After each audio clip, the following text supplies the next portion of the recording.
Do you remember the halfpenny coin? Folk under 40 might not even realise there ever was such a thing. Not just the old big bronze halfpenny your gran kept in a jam jar, but that tiny decimal halfpenny that seemed to vanish into sofas, shop floors and bus seats the second you touched it. In this video we're going to look at both of Britain's halfpennies, the old pre-decimal halfpenny and its tiny decimal cousin, and find out whatever happened to them. Learn a bit of the old British history. We're still clinging on to our beer in pints and distances in miles, and long may the good old ways continue. Before decimalisation, Britain used the old pounds, shillings and pence system.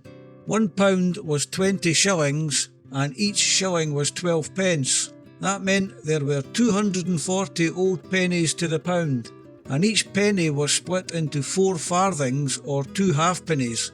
So 1 halfpenny was 1/480th of a pound. Fast forward to 1971 and we switched to decimal with 100 new pence to the pound. The decimal halfpenny came in as half a new penny, worth 1/200th of a pound, and officially equal to 1.2 old pence. On paper, the new halfpenny was actually more valuable than the old halfpenny, but while the old bronze halfpenny was a proper chunky coin, the decimal one was, well, let's just say it had personality. We'll start with the pre-decimal halfpenny, the one many of you will remember from childhood sweets and playing shove halfpenny down the boozer, and then move on to the tiny decimal halfpenny and why Britain really didn't take to it. The halfpenny's history actually goes back centuries. They definitely go back at least to the reign of Edward I.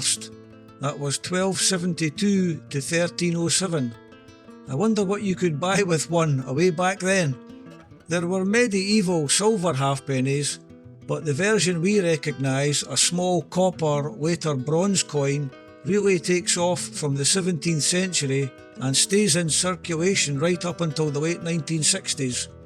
The Victorian and 20th century halfpennies most people remember were bronze, introduced from 1860, around 25.5mm across, roughly the size of a modern 10p piece, and weighing about 5.5 grams. Early designs showed Britannia seated with her trident. Then in 1937, the reverse was changed to a picture of Sir Francis Drake's ship, the Golden Hind, sailing along in full glory.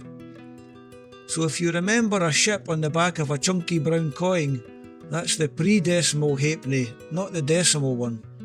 Because of that strange pounds, shillings and pence system, a halfpenny sounds useless until you realise that 2 halfpennies made a penny, 6pence was a tanner, and 12 pence made a shilling. In practice, shops didn't often price things in farthings by the 1950s and 60s. The halfpenny became the smallest practical unit.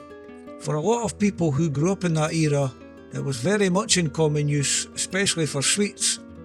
If you're of a certain age, you'll remember halfpenny chews and little bits of penny mix. A penny halfpenny fares or prices, 1.5 pence, and expressions like not worth a halfpenny, or calling someone a daft ha'porth if they were being a bit foolish. It was cheap money but not meaningless money.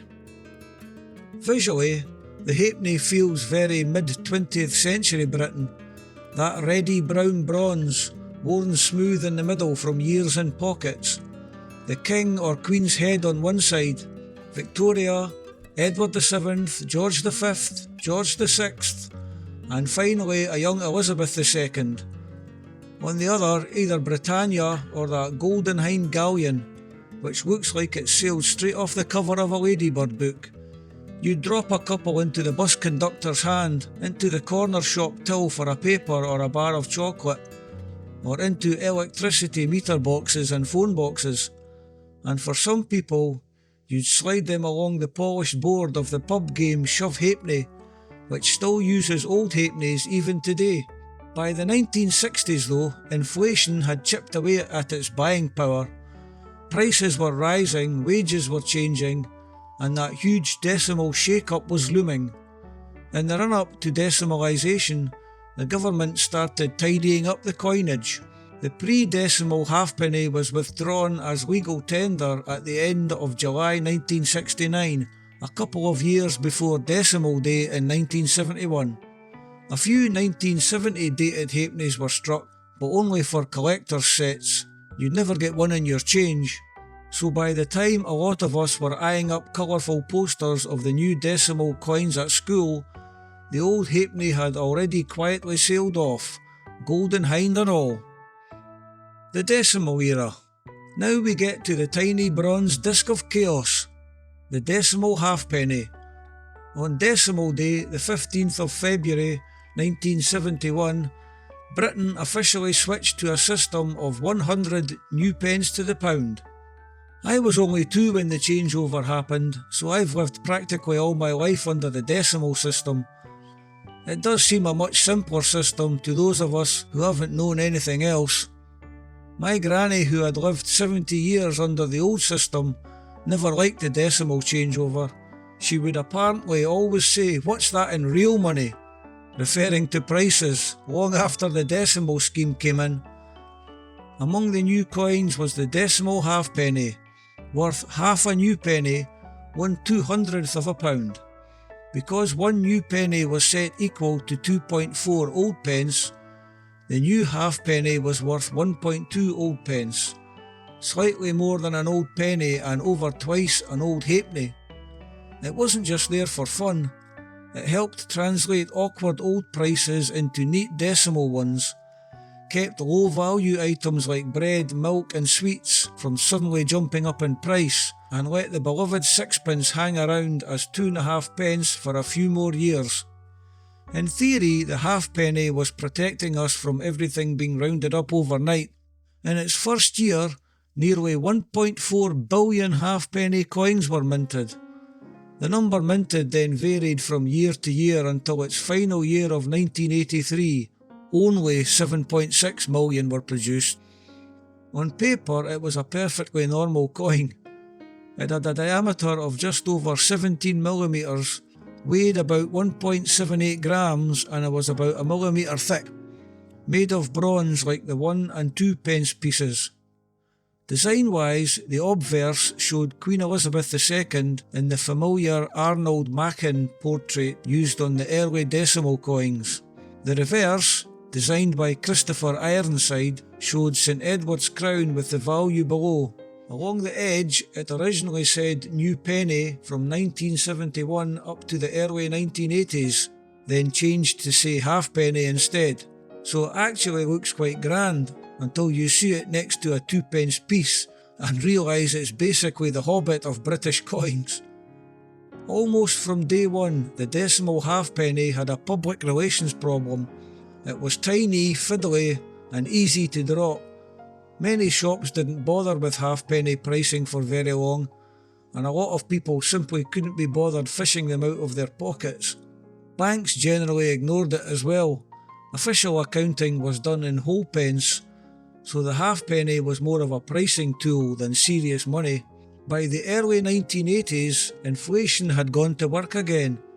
The value of money had changed so much that what £100 would buy you in 1971 might cost well over £1,000 a few decades later.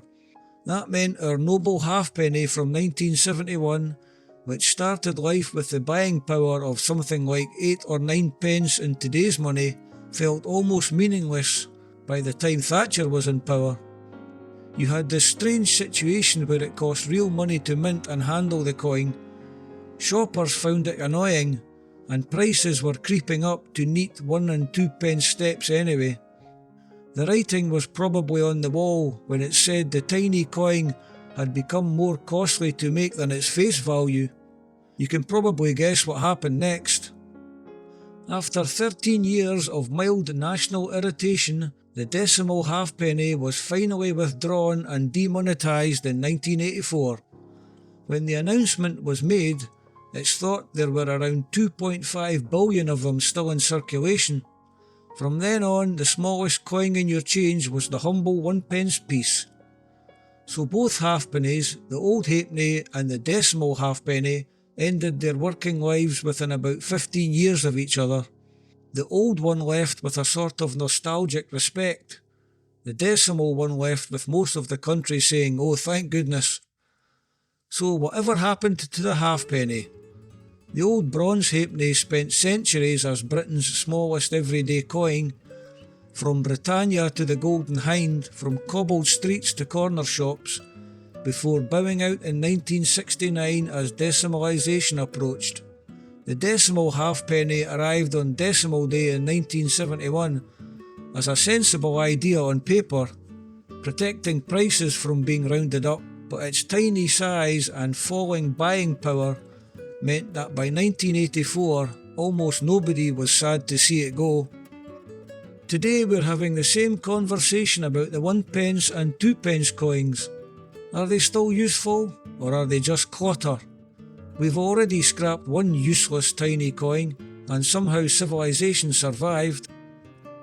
So I'd love to know, do you remember spending old halfpennies on sweets, or seeing the Golden Hind in your pocket money?